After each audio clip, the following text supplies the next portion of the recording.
So we're having an issue with the codes department again.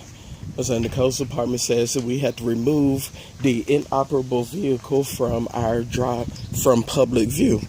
All right, so my first question is, we have we actually have 4 vehicles. All right, so there's 1, 2, 3, 4. So of these 4 vehicles, which vehicle is an inoperable vehicle? Because just looking at them, I can't see that any of them are inoperable. And apparently the codes department has visually determined that one of these vehicles is inoperable. So I'd like to know, how do you visually determine that a vehicle is inoperable? Because I know just a little bit about cars, and the little bit I know says that you can't tell whether a vehicle is operable or not until you try to start it up. But to my knowledge, each and every single one of these vehicles is operable. So I will go ahead and give those who are watching the clue and let you know that it's this vehicle, my white Crown Victoria, that he says is the inoperable vehicle. So if you can read that, it says, remove the white Crown Victoria from public view and or fix the flat tires of car to prove that it runs. Now, I also don't understand how fixing a flat tire proves that a car runs. Because, the tires have nothing to do with the engine, in my opinion. To my knowledge, I guess I should say. But my question is, which tire is the flat tire? So you'll see that this car is up against this car because he also had a problem where the vehicle was parked in the grass, and that is part of the code. We know that. So my vehicle used to be right here, but then I moved it, to right here.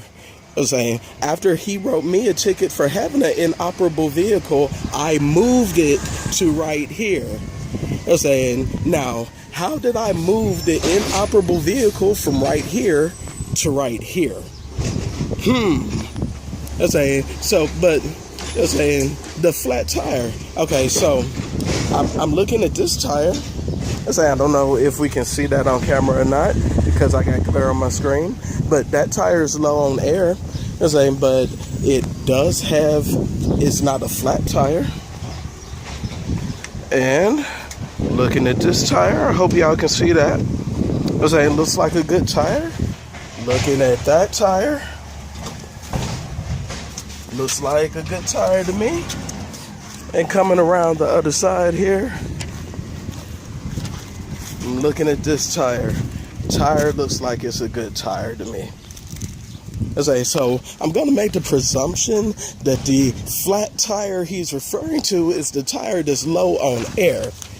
The tire is low on air because it does have a slow leak in it, but it's only low on air. It is not flat. I can still drive the vehicle on this tire as I did when I moved it from right here to right here. Okay, but to satiate the codes department, what I'm going to do, because I don't want to have to come back and put air in this tire every week, is I'm going to go ahead and put my spare tire on here.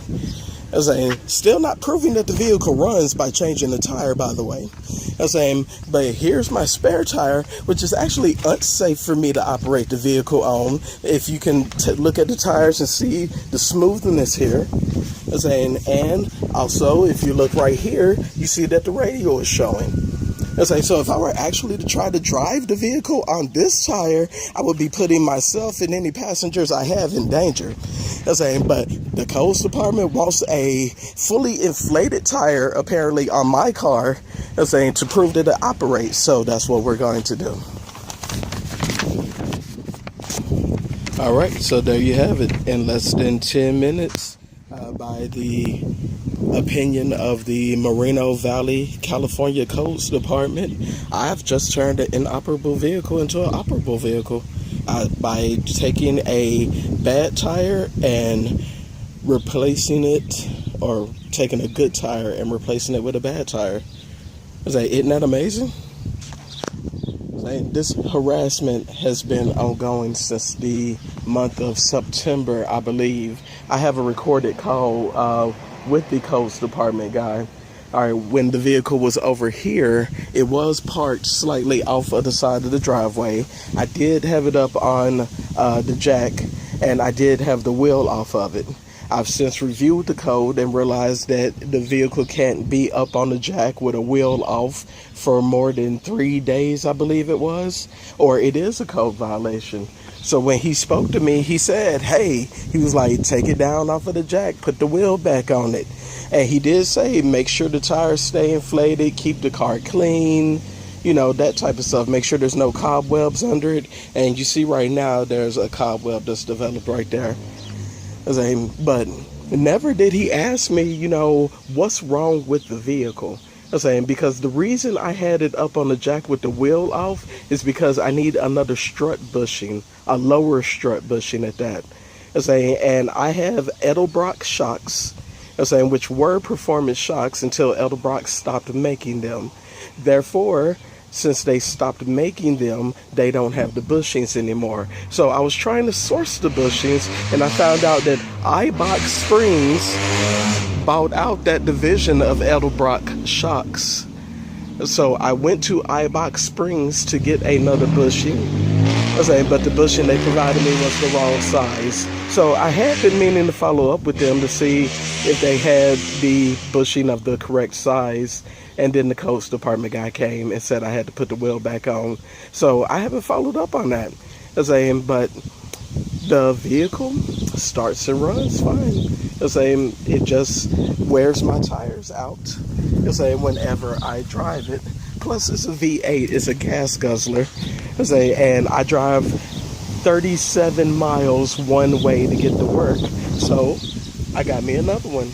And I don't know what kind of gas mileage it gets, but it's a V4, and on like 15 gallon tank, I get 400 and something miles. So it's doing pretty good. I really don't plan on driving my baby here until October when I get me another house.